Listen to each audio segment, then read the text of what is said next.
Olá, bem-vindos ao Araçatuba SA. Eu sou o Rodrigo Andolfato, estou com o Caíto, com o César Tonheiro da Ataformas. Mas antes de começar hoje o programa, eu gostaria de deixar um recado para todos vocês. Todos vocês que nos assistem são nossos clientes. E o que a gente quer vender para o nosso cliente, na verdade, o que nós queremos transmitir para vocês. O que nós queremos transmitir é essa paixão pelo negócio. A gente sabe que todo o país, toda a cidade só cresce, só se desenvolve quando existe um crescimento industrial, um crescimento agroindustrial e até um crescimento de serviços. E uma das coisas que a gente julga importante é o exemplo que a gente traz aqui todas as vezes para os nossos entrevistados. O César vai ter muita coisa para falar aqui hoje, assim como já falou muito bem a Vânia, Bruno, Gustavo e muitos outros, Carlinhos da Clean. E o que a gente quer deixar para vocês sempre é a paixão, o entusiasmo e os exemplos que esse pessoal deixou aqui. Caíto, é com você. César, que bom estar com você aqui hoje, é um grande mestre aí, colega do Ciesp também. Rodrigo, prazer estar aqui contigo também, vamos lá. E acho que a tônica é bem essa mesmo que o Rodrigo falou, é transmitir essas lições, essas experiências de pessoas grandiosas como o César que está aqui hoje, ensinar um pouco mais para a gente, ajudar, nos inspirar, né, César, e nos mostrar um pouco desse caminho das pedras aí que você já percorreu, de como empreender e com sucesso. César, para começar, fala um pouquinho do início da Ataformas, como é que surgiu essa ideia, por que forma para picolé? Foi assim que começou a Ataforma? Conta um pouquinho da tua história. Caíto, Rodrigo, eu fico muito agradecido de estar aqui com a presença de vocês. Parabéns pelo Araçatuba SA, fantástico. Realmente a visão de cada empreendedor que já passou por aqui é muito importante. E também aqueles que estão assistindo esse programa. A Ataforma, ela remonta, eu diria, lá nos anos 70. Meu pai era um ferreiro e soldador. E queria, na verdade, um dia ter um negócio. Então ele construiu um galpãozinho de 55 metros quadrados. Aqui em Araçatuba mesmo? Aqui em Araçatuba, na Guatemala 110. Tá. E ali ele construiu, só que não havia verba para comprar equipamentos, então ficou aquele galpão, mais parecendo uma garagem, né? E até que minha irmã, uma vez namorando e casando com um ferramenteiro, o Claudemir, que era funcionário da Gelux, na área de ferramentaria, teve a ideia de montar um negócio. Isso aí já foi na década de 80. Certo. Né? Foi quando nós aproveitamos o galpãozinho que havia, as duras penas conseguimos comprar alguns equipamentos, né? Básico, né? Fresa, nem fresa nós tínhamos, era uma furadeira com mesa coordenada e uma plana limadora, um torninho de correia ainda.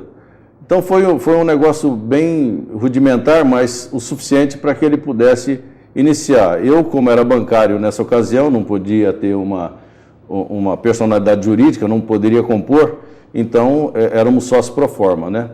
Meu pai era sócio de uma empresa, mas um sócio minoritário também na área de fabricação de caixa d'água. E o Claudemir era funcionário da Gelux. Mas o Claudemir também já havia tentado fundição com os irmãos dele, e, infelizmente a coisa não caminhou, mas nós tivemos essa ideia e fundamos a Ataforma em 1984. E dali, as primeiras atividades da empresa praticamente foi baseada na fabricação de matrizes, ferramentaria. Ele desenvolvia ferramentaria para as ferramentas para as indústrias da região, né? E alguma coisa focada, ele também tinha ideia de fabricar forma para sorvete. Mas da onde que surgiu isso? Forma para sorvete? Picolé, né? Isso. É uma coisa bem específica. Bem específica, porque a Gelux aqui, a refrigeração, ela tinha uma unidade de produção, só que era tudo na base do estanho, né? As cavidades eram sobrepostas, então ali não havia uma tecnologia apurada. Mas dentro desse trabalho também de fazer as duas partes estanhadas, quer dizer, aquilo não atendia o padrão internacional, aquilo era uma coisa para o Brasil, porque ali, onde você tem a parte sobreposta, está sujeito a resíduo, né? E isso é contaminante. Certo. Mas a gente, mesmo assim, com esse produto, nós conseguimos vender no Brasil todo. Aos poucos, as duras penas fomos abrir no mercado, porque havia um concorrente muito forte na região de Campinas, né, para a ocasião. Só que esse concorrente hoje, ele deixou de investir em tecnologia, então está ultrapassado. Mas me fala uma coisa, César. O Claudemir é seu sócio. É sócio. Ele é seu irmão ou seu cunhado? Cunhado. Ele é seu cunhado. Sim. Eu achava que era difícil você já fazer sociedade com o irmão, mas com cunhado é um irmão agregado, né? É agregado. É o brother-in-law, é o irmão pela lei. E como é que é isso? Como é que isso acontece na história? Existe uma relação boa aí entre vocês? Sim, é claro que tem alguns momentos difíceis, né? Mas ele sabe, eu vejo que ele tem uma função muito importante na área de desenvolvimento. Chão de fábrica, eu não sei ligar um torno, mas em contrapartida, a parte administrativa, esse lado comercial, embora eu não me considero uma pessoa comerciante, mas o pequeno empresário ele tem que ser um pouco de economista, um pouco de contador, um pouco de tudo. Então, nós dividimos as funções, então ele realmente é da área de desenvolvimento e eu fico mais na parte de gestão. Legal. E me diga uma coisa, César. Bom, ele trabalhava na Gelux. A Gelux tinha uma unidade, talvez, fazia freezers, é isso? A Gelux fazia freezer, montagem de padarias. Entendi. Bom, tinha alguma coisa a ver com refrigeração. Daí, provavelmente, o picolé, Sim. que talvez o Claudemir deve ter pensado... É Claudemir, né? Isso. Claudemir deve ter pensado que, pô, é um caminho aí, conheceu o mercado, falou, pô, vamos investir nisso daí. E aí surge, vamos dizer, a Ataforma fazendo as formas para picolé. Isso é que ano? Em 1984. Em 1984. Logo no início, então. Logo no início, porque essas ferramentas, elas ficaram prontas, nós tínhamos um produto só de linha, né? Era um tipo só de molde, e esse molde era o que o Brasil consumia. Era aquele picolé de fruta, né? Exatamente. Vamos dizer, que a gente ia na praia de pequeno. Conhecido como Jajá. Jajá. Legal, bacana. E bom, mas César, vocês começaram fazendo outras coisas que não forma para picolé, é isso? Sim, a empresa, para um meio de subsistência, o Claudemir se viu obrigado a produzir ferramenta para algumas indústrias locais aqui da região, porque nós não tínhamos uma carteira, né? A empresa começou assim, sem conhecer o mercado, basicamente. Existia um mercado regional, mas quando você fala no mercado estadual ou nacional, é um pouco mais complicado isso, você formar uma carteira. Entendi. César, o que foi... Vocês começaram do zero mesmo. Do zero. E, puxa, você estava empregado, você estava trabalhando, o Claudemir também. O que foi o estalo para vamos fazer o nosso? Porque isso já era um desejo latente, tanto do Claudemir quanto o meu. Né? Entendi. Vocês já se conheciam antes, apenas pela família? Exato, né? Mas nós sabíamos que existia essa possibilidade. E meu pai também sempre foi uma pessoa que, se ele fez aquilo, ele gostaria de ter também uma atividade. Então, isso era um desejo latente das três partes, podemos dizer assim. Mas quem largou o emprego primeiro?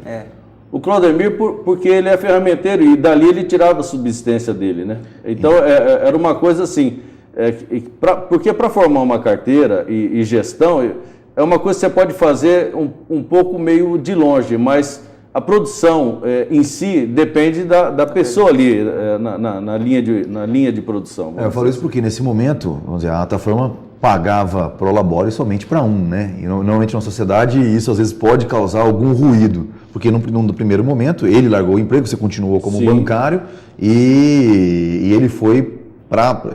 Eu falo isso porque hoje mesmo cedo eu tive uma conversa com dois amigos que querem abrir um negócio e os dois estão empregados. E estão se vendo sem braço, eles precisam, um precisa largar, deixar de ser CLT, César, para passar a ser empresário. Eu acho que a dúvida que fica é quem toma essa iniciativa e se não vai ter ruído com relação a quem vai poder tirar esse prolabore. Mas nada mais justo que quem saiu do emprego vá assumir a empresa, vá tirar um prolabore, porque ele tem que viver, não é isso? É bem por aí, não é isso? É por aí mesmo.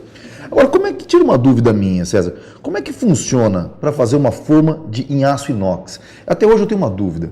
O que é fundição, o que é caldeiraria, o que é você fazer fresar? Qual que é a diferença dessas coisas? O que vocês fazem lá?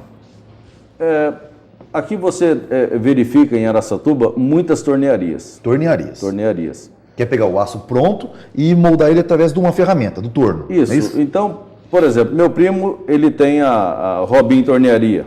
Né?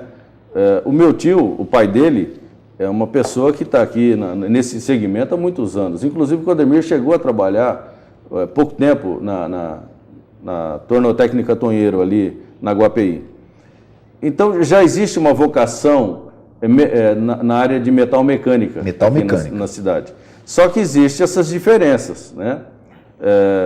Se você pegar aqui a indústria Biagi, né, que fabricava betoneiras, deve produzir Ainda até produz, hoje, né?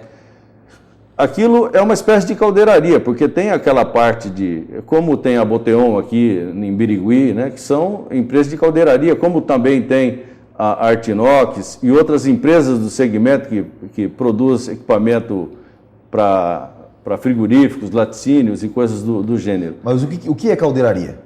Exatamente. Derrete o aço? Não dederrete. Ele calandra, faz a solda. Então tem uma série de... É uma atividade, é uma indústria de transformação, mas assim, mais específica para produto específico, para um determinado segmento e depende de um projeto.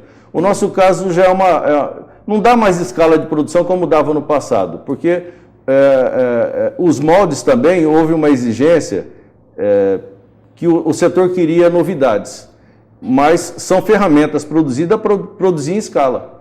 Como são vários itens na cadeia, porque o mercado está exigente, então você acaba perdendo essa escala de produção. Para a gente encerrar esse primeiro bloco, Caíto, tem 3 perguntas aqui que são rapidinhas que eu gostaria de fazer. As 3 últimas nossas perguntas. As ideias de novos formatos para as formas, parte de quem? De vocês, a criação, a ideia, ou dos clientes? Basicamente é dos clientes, porque como a empresa hoje ela atua tanto no país como fora, né? Então vem sugestões e a empresa é obrigado a desenvolver, mas teve alguns produtos que realmente foram desenvolvidos na fábrica. O design, né? Design, o isso. design. Porque aquele picolé... pode falar. Tem algum exemplo de que foi desenvolvido lá com vocês? A Wave, que é uma das campeãs de venda, foi uma ideia que partiu do Claudemir aqui dentro. E foi um produto assim que não só agradou o mercado brasileiro, como lá fora também. E o tal do drill, do picolé, todo cheio de...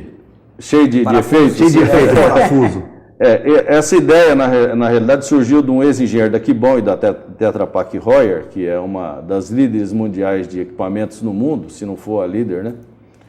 E esse engenheiro, ele deu essa ideia, mas deu uma ideia básica. Vaga no ar. Vaga no ar. E produzir isso dependeria de outras situações. Por exemplo, como extrair esse picolé? Eis a questão. Né? Então, nós desenvolvemos... Não era só fazer a forma. Exatamente. Mas como tirar o produto de dentro da forma. Tem que pensar em toda a logística. E quem são seus clientes no Brasil hoje? No Brasil, olha, são desde... Eu vou dizer... Os maiores. Bom, quem são os maiores? Unilever, que é a Kibon, e Nestlé. Esses são os líderes e as maiores empresas do segmento. Mas o Brasil hoje, ele tem indústrias regionais fantásticas e até, eu diria, interestaduais, fazendo um trabalho muito brilhante. Você tem clientes aqui na região? Araçatuba, Sim, Birigui? temos. Tem clientes aqui também. A Ataforma, eu vou ser franco, hoje ela praticamente atende 80% do mercado brasileiro. Legal. A gente ia perguntando para frente o market Baita share, do- é um grande market share. Legal. E para a gente encerrar esse bloco, quantos colaboradores trabalham com você hoje? Em torno de 30, varia entre 30 a 35. A rotatividade é pequena, mas essa é a média da empresa. Legal. Então, assim, de cada 10 sorvetes que a gente toma, 8 saíram de uma forma daqui de Araçatuba, né? Interessante. E olha que eu tomo picolé, hein? Tem que gastar a forma para produzir para Exatamente, é isso aí. Tá certo. Bom, a gente volta no segundo bloco, que é o bloco mercado, para saber um pouco mais desse mercado de formas para sorvetes, da qual o César Tonheiro domina o assunto. Até lá.